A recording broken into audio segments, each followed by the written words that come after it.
Saya tidak memaafkan orang-orang yang menzolimin saya. Saya tidak memaafkan orang-orang yang mengkriminalisasi saya. Kalian semua yang akan mendapatkan ganjaran. Sampai mati, sampai pejam mata saya tidak akan memaafkan kalian semuanya. Kalau memang terpaksa harus aku lanjutkan laporan ini di pra-peradilan, ya dengan terpaksa aku harus lanjutkan gitu. Karena mungkin cara satu-satunya Dr. Richard berhenti ya kalau memang dia laporannya dilanjutkan dan harus masuk gitu. Dia ketika ngetawain saya sakit dan bilang saya sakitnya kena azab. Itu kan lebih nggak manusiawi ya, apalagi dia seorang dokter yang which is sumpah jabatannya harus mengutamakan rasa kemanusiaan dan empati gitu. Jadi agak lucu sih, makanya aku bilang selalu memposting yang menggiring opini negatif terus ke aku, mau sampai kapan sih?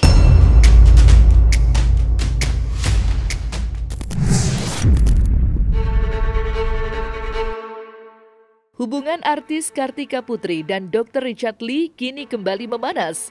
Seperti diketahui, keduanya pernah terlibat konflik yang cukup sengit pada November 2022 lalu. Dan baru-baru ini Kartika Putri dan Dr. Richard Lee kembali terlibat gesekan cukup tajam. Tak ayal keduanya saling serang di media sosial. Bermula dari niat baik Kartika Putri yang ingin mengakhiri perseteruannya dengan dokter kecantikan itu usai mendapat dorongan dari suaminya, Habib Usman. Tapi sayangnya, niat baik Kartika Putri yang sudah meminta maaf atas permasalahan yang terjadi 2 tahun lalu tidak diindahkan. Bagaimana tidak, alih-alih mendapat sambutan, Kartika Putri dibuat kecele lantaran Dr. Richard Lee dituding justru membuat konten dengan menyindir permintaan maaf dari Kartika Putri. Merasa martabatnya direndahkan, artis yang kerap disapa Karput itu mengaku siap menempuh jalur hukum dan melanjutkan perseteruannya dengan Dr. Richard Lee. Maka seperti inilah babak baru perseteruan keduanya. Aku sudah berusaha segala cara untuk Dr. Richard Lee berhenti untuk mengganggu kehidupan saya. Tapi Anda tidak berhenti juga untuk menyenggol kehidupan pribadi saya. Kan tadi kita udah ada etikat baik ya, tapi kalau seandainya orang juga kita mencoba etikat baik tapi dijadiin konten terus-terusan, rasanya kita juga harus bertindak. Saya juga harus menjaga harkat martabat suami saya juga harus menjaga kehormatan keluarga saya, suami saya juga punya keluarga, maka itu yang harus saya tegakin.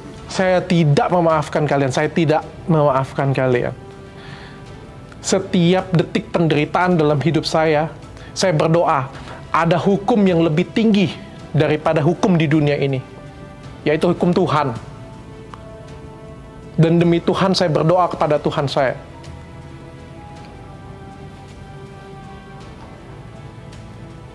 Saya tidak memaafkan orang-orang yang menzolimin saya. Saya tidak memaafkan orang-orang yang mengkriminalisasi saya. Kalian semua yang akan mendapatkan ganjaran. Sampai mati, sampai pejam mata saya tidak akan memaafkan kalian semuanya. Kalau memang terpaksa harus aku lanjutkan laporan ini di pra-peradilan, ya dengan terpaksa aku harus lanjutkan gitu. Karena mungkin cara satu-satunya Dr. Richard berhenti ya kalau memang dia laporannya dilanjutkan dan harus masuk gitu. Dia kan selalu overclaim kalau dia itu menang di perkaranya dia. Jangan overclaim lah, kalau seandainya di pengadilan dia menang, harusnya hari ini kan aku di penjara. Tapi yang benar itu adalah putusan menurut Hakim Tamtama, itu tidak berlaku surut. Padahal menurut Bapak Mahfud MD, pada saat itu selaku Menteri Polhukam, itu berlaku surut. Makanya kami menduga Hakim Tamtama melakukan one prestasi. Dan itu sebenarnya masih bisa banget loh untuk aku laporkan. Saya harus melanjutin hidup saya. Dan untuk bisa melanjutkan hidup saya harus keluarkan kemarahan ini. Kalau saya pendem kemarahan ini, saya bisa sakit, saya bisa mati. Saya harus sampaikan dengan dunia, dan ini biarkan ini menjadi pelajaran. Pelajaran untuk siapa? Pelajaran untuk penyidik di luar sana. Pelajaran untuk artis-artis. Pelajaran untuk edukator-edukator. Pelajaran untuk dokter-dokter di luar sana. Cukup saya saja yang seperti ini. Aku punya anak, aku punya keluarga, dan aku juga punya karir. Kalau dia terus mengganggu seperti ini, menggiring opini, netizen terbawa opini negatif ke aku terus, itu kan mental health aku juga nggak sehat gitu. Kalau memang terpaksa harus aku lanjutkan laporan ini di pra-peradilan, ya dengan terpaksa aku harus lanjutkan gitu. Karena mungkin cara satu-satunya Dokter Richard berhenti ya kalau memang dia laporannya dilanjutkan dan harus masuk gitu. Oh iya, kalau tidak ada etikat baik terpaksa harus aku terusin. Keganggu banget lah mental health aku gitu, soalnya bukan apa ya, aku ini kan ibu busui ya, menyusui gitu ya, dan opini dia ini kemakan oleh netizen-netizen yang sebenarnya sih nggak tahu duduk perkaranya gitu. Kalau dia marah masalah dia ditangkap polisi, dia diseret-seret ke polisian, rasanya kalau dia kooperatif, Pak Polisi juga nggak mungkin menjemput paksa. Itu yang pertama. Dia dibawa seret-seret sama polisi karena dia nggak kooperatif. Dan yang kedua, dia ditangkap polisi itu adalah kasusnya bukan atas laporan aku, tapi atas laporan LPA.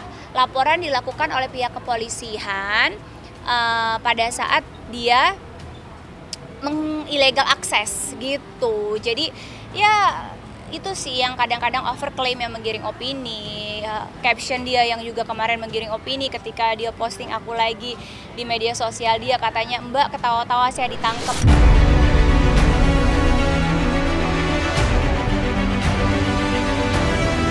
Hanya sekedar ngejok konten. Kalau salah ya salah. Bisa berlatih. Saksikan bersama saya Vista Putri pukul 18.00 hanya di Cumi. Visit di cumi-cumi.com.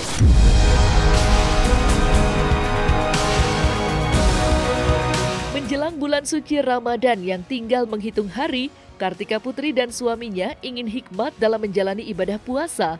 Atas hal itulah berbagai permasalahan yang ada dalam hidupnya ingin ia akhiri. Salah satunya dengan Dr. Richard Lee. Setelah mendapat saran dari suaminya, Kartika Putri berniat tabayun alias bertemu dengan sang dokter untuk membicarakan secara baik-baik ihwal perseteruannya dulu. Kartika Putri pun mengaku sudah mengirim pesan melalui media sosial pribadinya yang ditujukan pada istri Dr. Richard Lee. Ia berharap kedepannya tidak ada lagi permusuhan. Keinginan Kartika Putri berdamai dengan Dr. Richard Lee bukan tanpa sebab. Cukup lama Kartika Putri menderita mental health sampai-sampai kekeringan ASI saat menyusui anaknya. Lantas seperti apa tanggapan Dr. Richard Lee atas niat baik Kartika Putri tersebut? Habib tuh selalu mengingatkan, sayang udah biarin dia senang dengan keputusannya, biarin dia beryuforia, mudah-mudahan dengan kebahagiaannya dia berhenti untuk memfitnah kamu, dia berhenti untuk mengganggu hidup kamu. Kita akhirnya udah deh nggak usah diladenin dan nggak usah diterusin. Bisa nggak diterusin? Bisa banget sampai hari ini.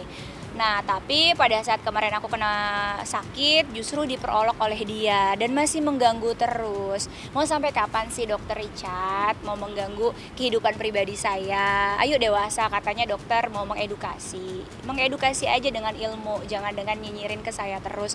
Dokter tuh juga laki-laki loh, saya perempuan. Apa nggak malu nyinyir terus ke perempuan? Dan yang kedua, saya akhirnya diperintahkan lagi oleh suami saya, sayang mau bulan suci Ramadan, coba sayang WA ke istrinya, ajak ketemuan, kita ketemu 4 mata, kita sama-sama duduk bareng, kayak gini aku bilang, aku DM ke istrinya. Aku DM, hai dokter, salam kenal, sebelumnya mohon maaf ya dok kalau ada yang nggak berkenan dari saya baik sengaja maupun tidak sengaja. Di sini saya DM dokter bertujuan untuk silaturahmi dengan dokter dan juga Dokter Richard karena menurut saya ada baiknya kita duduk berempat, saya dan suami, dokter juga dengan suami untuk sama-sama dewasa dan bijak menyelesaikan masalah yang mungkin masih ada. Karena saya tidak mau berlarut-larut seperti ini. Tidak baik untuk kita semua karena kita sama-sama punya keluarga, anak, juga karir. Semoga pertemuan kita bisa menjalin silaturahmi yang baik. Saya tunggu kabar baiknya ya dok. Saya DM istrinya, ini perintah suami saya. Wah, kalau untuk sekarang masih berat banget saya. Dengan apa yang semua yang saya lalui sampai detik ini untuk memaafkan dia, sampai sekarang saya belum bisa. Tapi nggak tahu kalau ke depan. Dia malah menjadiin konten lagi. Gitu, dia bilang diajakin tabayun lagi tapi takut di-prank. Ingat ya Dokter Richard, saya nggak pernah nge-prank Anda sama sekali, nggak pernah. Kenapa waktu itu kita tabayun dan akhirnya saya laporkan ke polisi? Karena dokter tidak berhenti memfitnah saya, menggiring opini negatif, dan dokter juga tidak meminta maaf gitu. Itu aja sih yang aku sayangin gitu. Jadi hari ini yang paling penting aku sudah mencoba itikat baik untuk bersilaturahmi, tapi kalau dianggap sama dia konten terus, cukup aku menilai juga, oh berarti memang dia tidak ada itikat baik. Iya, aku sampai kering ASI aku waktu, wajar ya kita lagi sakit, mental kita lagi diuji, tiba-tiba dia menggiring opini aku kena azab lah dan lain sebagainya. Akhirnya aku sedihnya gini loh, akhirnya banyak netizen kita yang justru kemakan dengan giringan opini dia, dihujat juga di media sosial, di akun-akun gosip gitu ya. Mungkin kalau dia tidak menggiring opini seperti itu, aku rasa tidak sampai separah itu. Kalau Memang ini jawabannya ya kayak gimana ya ngomongnya, prihatin ada, jujurnya ya ada juga lah. Cinta itu mempertemukan. Hal itu bisa membuat seseorang sampai ke titik terendah dan tergelapnya. Cinta itu menyatukan. Mereka tahu nggak hal-hal lain di luar itu? Hal-hal apa yang saya lakukan untuk Lesti? Cinta itu memisahkan. Kalau orang tua gua pada akhirnya tidak menganggap gua anaknya lagi. Bahkan kadang cinta itu juga meninggalkan. Satu saat gua kenapa-napa, dibunuh misalnya. Anak saya nikah, kenapa yang jadi walinya itu bukan saya? Tapi satu hal yang pasti, cinta itu punya kekuatan. Alvin in Love, cinta untuk semua.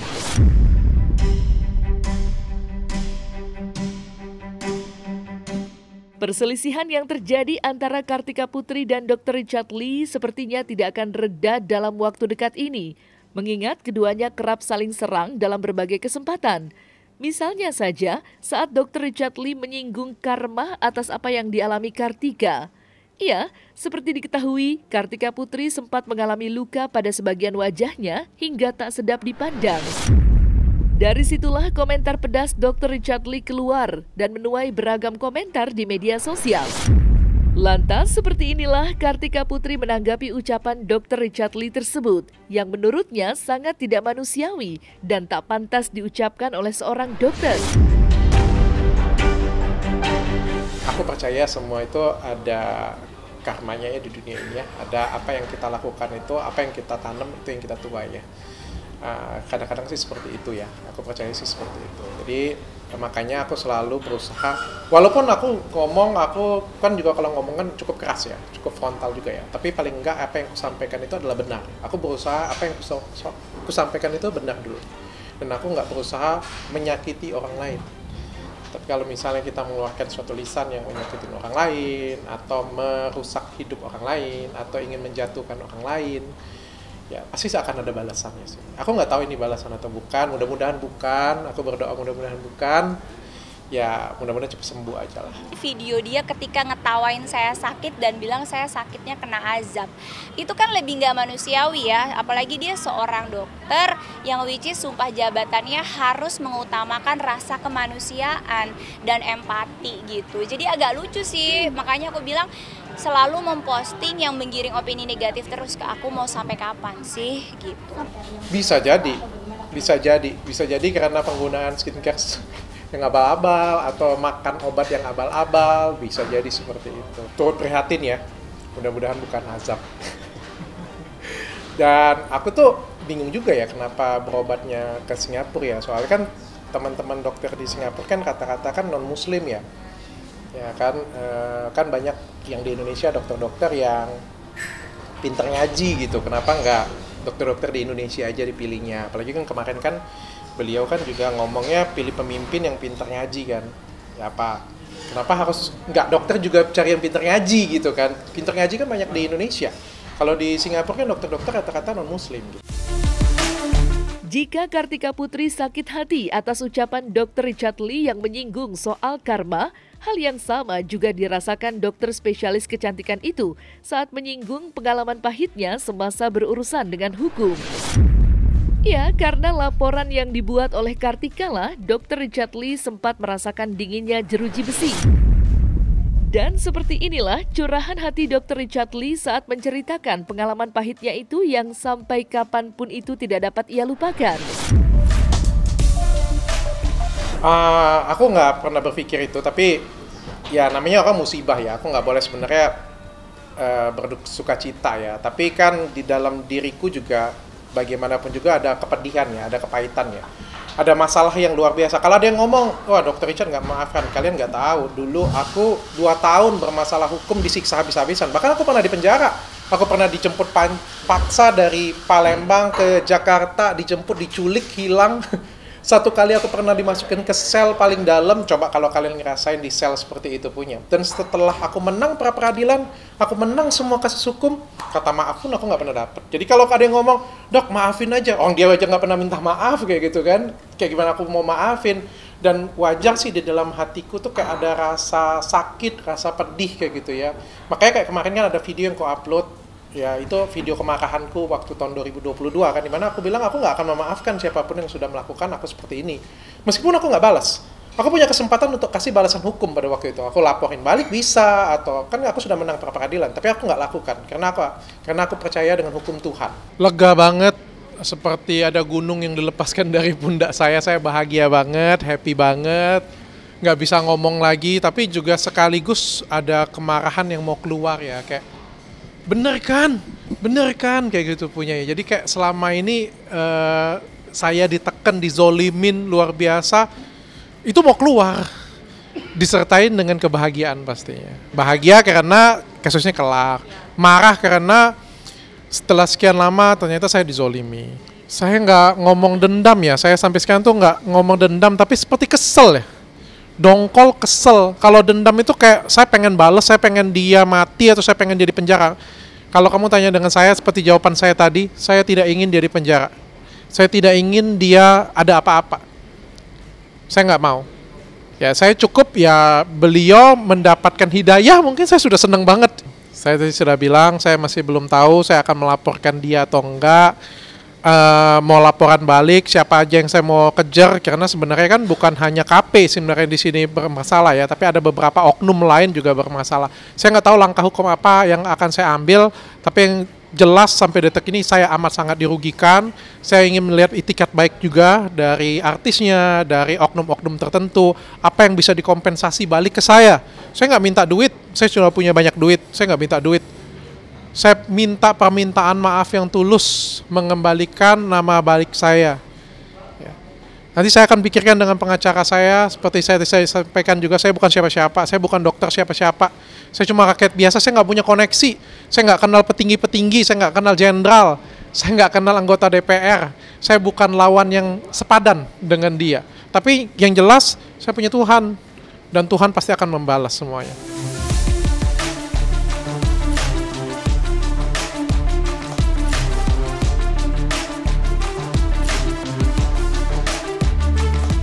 Nah, selesai sudah Cumi Lovers? Saksikan terus Cumi Camp In-Depth, kabar lengkap, mendalam, dan akurat dari narasumber terpercaya. Dan jangan lupa untuk like, subscribe, dan juga share channel YouTube Cumi Cumi.